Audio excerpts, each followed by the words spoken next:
traditional martial arts. You want to know why I did it? Why Bruce Lee chose to walk away from years of tradition? Many detect only betrayal in my choice. They whisper. He dishonors his professors. He spits on ancient wisdom. But listen to me now, genuinely listen. I remember the day everything changed. Standing in my quan in Hong Kong, observing my pupils struggle, their movements imprisoned in precise patterns, their energies confined by laws that were created millennia before they were born. In that moment, something inside me screamed not with fury, but with truth. Do you know what these customs actually are? They are not sacred scriptures handed down by the gods. They are the discoveries of men fierce, brilliant, revolutionary men who dared to find their own way. Every tactic you bow to now was once a protest against the previous system. Every master you revere was once considered a rebel to tradition. Let me tell you something they don't teach in conventional school. When I was young, I believed as they did. I completed my forms with immaculate discipline. I repeated the identical activities 10,000 times. I believed this was the road to mastery. But reality has no patience for perfect forms. The street combat does not wait for your classical mentality. Combat is not a poem you memorize, it is a living, breathing experience. Here is the truth that burns in my gut. The greatest masters of the past did not learn by merely following. They learned by experimenting, by failing, by discovering. Early traditional years. Yet now, we take their conclusions and turn them into chains. We take their moments of freedom and create cages of tradition around them. Do you see the irony? In the pretense of maintaining their profession, we are destroying its essential spirit, the spirit that gave rise to all martial art, the spirit of honest discovery, of relentless testing against reality, of never-ending growth. This is not just about punch and kick. This is about your life, about the option we all facito accept what is provided to us, or to seek what is authentic for ourselves, to live by another's answers, or to find our own. The road I chose it cost me greatly. Friends turned their backs. Teachers closed their doors. In China, they labeled me a cultural traitor. In America, they dubbed me an arrogant upstart. But tell me, what is more arrogant? To examine everything against reality, or to say that all wisdom stopped with the ancients? Now, let me take you on my journey back to where it began, to what I saw, to what I learned. Because to understand why I departed from tradition, you must first realize what tradition has become. I can still smell the incense of the Hong Kong quan, the wooden dummies' repeated hollow sound resonating through the hall, the sensation of the ancient hardwood floor beneath my feet. This was my world, my entire world for years that created everything I would become. I was 13 when I first stepped into Whitman School.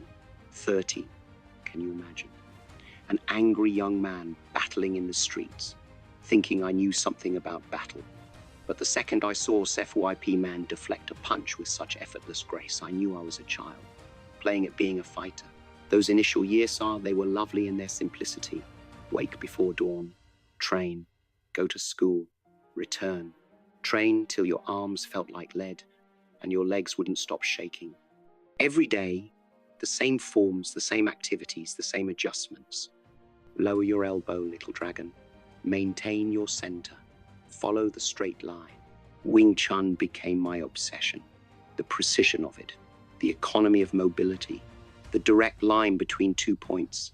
I would practice my simta form for hours, one movement again and again and again. Not hundreds of times thousands, until my arms would move in my sleep, until the movements were as natural as breathing. My Sefu Yip Manhe was not like the masters you see in movies. He didn't speak in riddles or promise hidden techniques. He was practical, direct. But inside that directness came enormous understanding. Why do you hit so hard? He would question me. Intelligence is in control, not power. These words, I didn't understand them then. I thought I did, but I didn't. The hierarchy of the Quan was absolute, sacred almost. Senior students taught junior students. We never questioned this directive. It was like the flow of water from mountain to natural, inevitable. When an older student corrected your form, you bowed and repeated. When Sefu talked, we listened as if every word was a jewel of wisdom to be cherished. And there was comfort in this framework. Deep comfort, like ancient roots holding you strong against any storm. Every query has a response. Every challenge had a remedy. All you had to do was train harder, listen better, show better respect, maintain your discipline. The path was clear, if not simple. I became what they called a perfect traditional student. My forms were precise. My regard was absolute. My dedication was unquestionable. Other pupils would point to me and remark, "Watch little dragon. See how he honors the old manner." I felt proud of this. Proud, the irony of that now almost makes me giggle. But even in the Vivan, in those early days of absolute devotion, something stirred in my gut. Questions would flit over my thoughts throughout exercising. Brief moments of doubt, like clouds drifting over the sun. Why this angle of attack and not another? Why must every pupil walk the same method, regardless of their body type? Why are we not allowed to apply these techniques? I buried these questions deep, buried them under layers of reverence and tradition. Trust the system, I would tell myself. These procedures have been developed over ages. Who are you to question them? And for a long time, this was enough. Looking back, now I see these years were crucial, not only for the skills I obtained, but for comprehending the very system I would later challenge. You cannot entirely transcend what you do not first grasp. You cannot evolve what you have not mastered. The normal system gave me roots, deep, powerful roots. But what I had yet to learn was that roots are supposed to feed the tree, not restrict its growth. That revelation that would come later, and it would change everything. Truth arrives at moments of crisis. For me, that moment came in an alley behind the Quan. A fight, not a tournament battle, not a friendly sparring match. A real fight. 3 years of classical instruction, thousands of repeats of forms, countless hours of practice. And in 5 seconds, everything I thought I knew crumbled. My opponent didn't wait in a traditional position.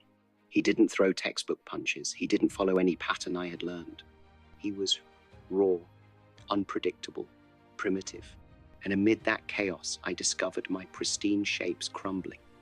Methods fell flat. Why? Just because they had learned dancing instead of fighting. Give this some thought.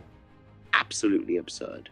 For a long time, we prepared our maneuvers against made-up foes who would always launch predictable attacks. Right punch, left punch, straight kick, all in perfect sequence. We perfect our answers to these phantom strikes, feeling we are prepared for true war. But when has any real conflict followed such a script? Have you ever encountered a real opponent whose moves were precisely in rhythm with your form? Like a language bereft of speech, the forms formed. Yes, you can speak great poetry in this language, you can write elegant words, but can you honestly communicate when the scenario demands it? When things don't go according to plan, are you able to still communicate? Forms had deteriorated into a militaristic language devoid of real-world discourse. I began to see how this concern with forms had changed martial arts from a method of combat into a kind of performance art. Students were becoming performances rather than fighters. They could demonstrate tactics well, but they couldn't apply them successfully. The art had become exactly that art, removed from its core purpose of genuine self-defense. The truth hit me like a fist to the gut. We were not doing martial arts anymore. We were practicing martial performance. The continual repetition of forms has become an aim in itself, rather than a means to combat effectiveness. We had fallen in love with the map and forgotten about the territory. Do you grasp the tragedy of this? The very tools designed to develop fighting ability had become hurdles to actual fighting. Forms, originally created as training tools, had become holy ceremonies that couldn't be questioned, modified, or abandoned, even when they manifestly didn't work. This was my first major breaking point, the awareness that we had lost our course, traded efficacy for beauty, substance for show. The shapes that were meant to represent bridges to conflict have become walls instead, and no amount of immaculate practice could cure this underlying weakness in the system. The second epiphany that shook my preconceptions came from witnessing pupils suffer in front of a feast. Let me explain what I mean. In ancient martial arts, knowledge is viewed like a rare gem, held away, revealed slowly, bit by small piece. You're not ready for this technique, they say. Practice the basics for another year. This knowledge is only for advanced students. What rubbish, what arrogance. In an actual fight, does your opponent study your rank before selecting which techniques to use against you? Does danger wait till you've gained your next belt? Of course not. Yet here we were, knowingly withholding facts that could save someone's life. I observed that at every traditional school, first-year kids denied advantageous approaches because they weren't ready. Advanced pupils holding back knowledge since that's how it was held back from them. The whole system was premised on artificial scarcity, turning martial arts knowledge into a commodity to be earned by time rather than skill. One day, a young kid asked me, "Sir, why can't I study the advanced methods now? What if I need them?" His question impacted me like a crushing blow. What rational answer might I give? That he hadn't paid his dues, that custom insisted he wait, that he needed to prove his loyalty first. These weren't reasons. They were excuses for control. The traditional hierarchy wasn't about proper learning growth. No, it was about power, about control, about translating knowledge into privilege. We said it was to promote correct growth, but I began to realize it for what it actually was: a strategy to keep children reliant, to maintain authority, to protect the customary power system. Think about how backward this is. We say we want to produce strong, independent martial artists, yet we compel them to remain reliant on us for years. We say we want youngsters to think for themselves, yet we punish any deviation from conventional approaches. We say we want children to develop their own knowledge, yet we force them to accept ours without question. I watch talented pupils' advancement impeded by this system. Natural warriors held back by excessive waiting times. Quick learners driven to advance at the pace of tradition rather than their talents. Creative brains crushed under the weight of, "That's not how we do it." Every student's growth distorted to suit the typical mold. The fact became obvious. This wasn't education, it was indoctrination. The old hierarchy didn't exist to support the pupil. It existed to preserve itself, to sustain the authority of those at the top, to keep students in their place. We were cultivating followers when we should have been creating leaders. This process has another negative effect. It taught learners to see martial arts expertise as something external, something to be conferred, rather than discovered. Instead of learning to probe, to question, to comprehend by their own experience, they learned to wait, to obey, to accept without questioning. We were not developing martial artists, we were developing dependent. The final revelation, the one that sealed my path, came when I discovered the actual cost of inflexible tradition. It happened during a chat with an old master. I recommended a slight adjustment to a conventional procedure, a minor modification that would make it more effective. His response? "This is how it has been done for 500 years. Who are you to change it? Who am I to change it? Number, who are we to freeze it in time?" The great masters who built these skills didn't inherit them unchanged. They innovated, they experimented, they evolved. Yet still we decided that evolution stopped with them, that their discoveries were the ultimate word, the ultimate truth, never to be questioned or improved. Look at the folly of this logic. We claim to honor these pioneers by refusing to pioneer ourselves. We pretend to admire their findings by refusing to generate new ones. We have made their revolutionary arts into museums. Their live lessons becomes fossils. I began to realize how fear drives this aversion to change. Fear of losing the past, fear of disrespecting our lecturers, fear of acknowledging that maybe, just maybe, we could build upon what came before. This terror has become chains, restricting martial arts to the past, stifling its capacity to progress. Every attempt at innovation is met with the same response. This is not true traditional. But what does that mean? Was Wing Chun traditional when it was first created? Was any style traditional in its beginning? Every traditional art was once new, once revolutionary, once a deviation from what came before. The cost of this meticulous preservation is considerable. We lose talented students who, sequences I had practiced numerous times, they scattered like smoke in the wind. I won the fight, yeah, but not because of my typical training. I won because I abandoned it in that key moment.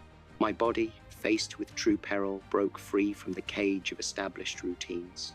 It moved in ways I had never practiced, never been taught. And this was my first actual lesson. Let me tell you what battle truly is. It's not a dance, it's not a sequence. Real battle is unpleasant, messy, chaotic. It's alive. The instant you try to contain it within tight forms, you've already lost. Your opponent's energy is never fixed, never foreseeable. How can you respond to chaos with prepared movements? In the Quan, we rehearsed against strikes we knew were coming. Punch from the right, block to the left, step, turn, counter beautiful, perfect, useless. In real conflict, you don't know what's coming. The attack you're defending can turn into something else halfway through. Your superb angle suddenly becomes the wrong angle. Your textbook position leaves you vulnerable to the unexpected. I began to see it everywhere after that first fight. In street confrontations, in challenge matches, even in demonstrations. The disparity between what we rehearsed and what actually worked was like a canyon, becoming deeper with each observation. Traditional techniques, so efficient in the controlled setting of the Quan, become inflexible and weak under the flowing turbulence of real conflict. Give this some thought. In training, we spend years honing a single movement. Angle your arm exactly so. Position your foot precisely there. But in real conflict, you have a fraction of a second to respond. Your survival doesn't depend on perfection. It relies on adaptability. Yet, our traditional upbringing taught us to seek perfection over efficacy, form over function. This was my first breach in the basis of traditional belief. The first thread that, when plucked, would finally unravel everything. Because if this fundamental assumption was erroneous, if our training methods didn't actually qualify us for real conflict, what else might we be mistaken about? The answers would come, each more tough than the preceding. But this was where it began, in that alley, in that moment of trouble, when all my immaculate forms failed me. And something more basic, more real, more authentic came from within. My own meeting with truth was just the beginning. The deeper truth, the one that would revolutionize everything, came when I began teaching. Each new student who stepped into my Quan brought not just their enthusiasm, but a new piece of evidence that our present system was fundamentally wrong. I remember one student distinctly, tall, lanky, with arms like bamboo stems, the traditional Wing Chun stance, devised by and for shorter, compact practitioners, made him awkward, unstable. Sephew, he would comment, I cannot generate power from this position. The normal response would have been simple. Practice more, adapt yourself to the form. But I watched him struggle day after day, fighting against his own body's natural advantages. And for what? To fit into a mold created centuries ago by someone with a completely different physical structure. Then there was another, a huge, stocky warrior with tremendous strength. The traditional techniques stressed economy of movement, small deflections. But his intrinsic power was his gift. Why should he be forced to renounce his innate advantages? It was like expecting a tiger to hunt like a snake. Each pupil was distinct. Different heights, different builds, different strengths, different instincts. Yet here I was, teaching them all the same forms, the same movements, the same approaches. The traditional method permitted one road for everybody to travel, regardless of their character. This wasn't only inefficient, it was unnatural. But the most troubling finding came from their questioning. Why must we do it this way? They would question. And for the first time, I found myself without solutions, not the honest answers they deserved, because tradition demands it, is not a solution. This is how it has always been done, is not an answer. These were excuses, comfortable ones, respected ones, but excuses nonetheless. I began to notice how the traditional construction was like a lovely cage. Yes, it provided structure, discipline, a definite direction to pursue, but it also restricted each student's potential inside its rigid confines. Some trainees prospered despite these limitations, usually those whose natural talent occurred to fit the established procedures. But how many others were we losing? How much potential was being crushed under the weight of conformity? The questions were incessant in my head. If everybody is different, why do we insist on identical movement? If every mind processes differently, why do we expect uniform standing? If every spirit has its own life, why do we force it into preset channels? This was when I finally began to understand. The greatest sin of traditional martial arts was not its techniques or its form. It was its refusal to accept the individuality of each human person. We had devised a system that stressed conformity over efficacy, tradition over fact, conformity over personal discovery. Teaching showed me something significant. True mastery isn't about forcing yourself to fit a system. It's about building a system that fits you. But this concept, this idea was lethal. Because if each person needs their own path, what becomes of our conventional structures? What becomes of our hierarchies, our lineages, our entire way of conveying knowledge? These questions would lead me down a path from which there was no return. A way that would question not just how we practice, but the entire heart of conventional martial arts itself. Let me tell you about the day I stopped believing in forms. I was executing the same sequence I had performed thousands of times. A complicated system of blocks, blows, and motions that had been passed down over years. My execution was excellent, every angle precise, every step perfectly as taught. And suddenly, like a thunderbolt, a thought struck me. What am I genuinely prepared for? You see, shapes had become a prison of perfection. Day after day, year after year, martial artists worldwide repeat these prepared dances. They polish them like priceless pearls, seeking an unreachable perfection. But combat drill combated has no choreography. It follows no script. It cares nothing for your beautiful form. I watched my own students, satisfied of their talents to finish difficult forms flawlessly. They could exhibit moves that looked beautiful, impressive, almost magical. But then I would dare them to apply these similar moves in actual combat. The result? They froze. The flowing sequences shattered. The perfect can't adapt to previous ways. We reject new discoveries because they don't match traditional frameworks. We neglect the evolution of battle, itself new conditions, new obstacles, new understandings of human movement and psychology. But the highest cost, we betray the same spirit that gave birth to martial arts. The pioneers we purport to honor were innovators, rebels, revolutionaries. They experienced criticism, rejection, even persecution for daring to produce something new. Now we exploit their identities to justify doing exactly what their opponents did to them, resisting change, demanding conformity, punishing innovation. I know that true tradition isn't about preserving the ashes, it's about keeping the flame alive, the flame of discovery, of expansion, of evolution. Our dedication shouldn't be to the specific forms our mentors taught us, but to their spirit of discovery that drove them to develop those forms. This was my final breaking point understanding that by seeking to keep martial arts precisely as they were, we were essentially destroying them. That our respect for the past had become a prison for the present and a barrier to the future. That in our desperate attempt to honor our teachers, we had forgotten their most vital lesson, the fortitude to choose our own way. Freedom, real freedom. Do you know what that indicates in martial arts? It's not the absence of structure, it's the opportunity to make your own. When I finally recognized this, everything changed. My martial arts, my teaching, my entire understanding of combat altered. The first surprise was realizing what actual respect meant.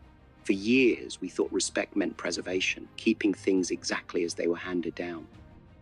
But I learned the ultimate respect we can offer to martial arts is to help them grow, to allow them live and breathe and evolve. Just like a parent's greatest satisfaction is seeing their child surpass them, the highest honor we can do our martial forefathers is to build upon their foundation. This was the birth of Jeet Kune Do, not as another style, but as freedom from style. I remember the exact instant the concept arose in my mind. I was watching water run over boulders in a stream. The water didn't fight the rocks. It didn't seek to follow a defined course. It simply found its way naturally, effectively adapting to anything it encountered. That's what martial arts should be. Think about this when you truly express yourself in fight. Are you thinking about styles, about systems, about what's traditional or non-traditional? In that pure moment of expression, there is only truth. Your truth. Your body moves according to your reality, your perception, your natural manner. Jeet Kune Do emerged from this understanding not as a new set of forms to memorize or techniques to execute, but as a way to find your own way. The concepts are simple. Intercept what's useful, reject what is unneeded, add what is distinctively your own. No style is sacred, no technique is disallowed, no tradition is above question. I began to understand every martial art differently, not as whole systems to be taken or rejected wholesale, but as collections of ideas to be examined, assimilated, or dismissed depending on their practical utility. Wing Chun's efficiency, Western boxing's footwork, fencing's timing. Why choose one when you can learn from all? But this freedom entailed responsibility. Without the crutch of tradition, each martial artist must become their own researcher, their own experimenter, their own judge of what works. You must test everything against reality, against opposition, against the chaos of actual war. No one can traverse this journey for you. The hardest part, letting rid of the desire for affirmation from traditional sources. The freedom to express yourself in combat means nothing if you're still seeking approval from others. Your movement must be your movement. Your understanding must be your understanding. Your truth must be your truth. Liberation doesn't imply eliminating all structure. It means constructing structure that supports you, not imprisons you. Like a painter who masters classical techniques before establishing their own style, we must comprehend structure to transcend it. The difference is that we never let that structure become our prison. This is what I want you to understand. The ultimate objective of martial arts was never about propagating styles or protecting traditions. It was about developing human potential, about expressing the vast capabilities of the human body and psyche, about finding your own route to truth in combat. Today, when I teach, I don't teach a style. I teach a style of thinking, a method of seeing, a means of expressing. I show my students not what to think, but how to think. Not what to see, but how to look. Not what to express, but how to express. Because the minute you can fully express yourself honestly in combat without fear, without hesitation, without false limitations, that's when you become a great martial artist. Listen to me now, for this is the heart of all I've learned, all I've worked for, everything I believe. The route I've shared with you today isn't merely about martial arts, it's about the bravery to be totally alive. What began as a young man's ambition to identify efficient battle methods became something far more profound and meaningless, to grasp human potential itself. The limitations I discovered in conventional martial arts, they exist in every career, every art, every area of life where we choose comfort over truth, tradition over growth, acceptance over inquiry. Here is what I know with entire confidence. The most devastating punch is not the one executed with perfect form, it's the one thrown with perfect truth. Your truth, not your teacher's truth, not your style's truth, not even my truth. The moment you get this, truly understand it, you'll recognize the martial arts was never about becoming someone else's ideal. It was always about becoming your most honest self. To those who will take martial arts into the future, I offer this. Be water, my friend. Water can flow, or it can crash. It can nourish, or it can destroy. But in all its incarnations, it remains faithful to its character. This is your path, not to mimic, but to explore, not to repeat, but to create, not to follow, but to lead. The future of martial arts lays not in conserving what is, but in always exploring what could be.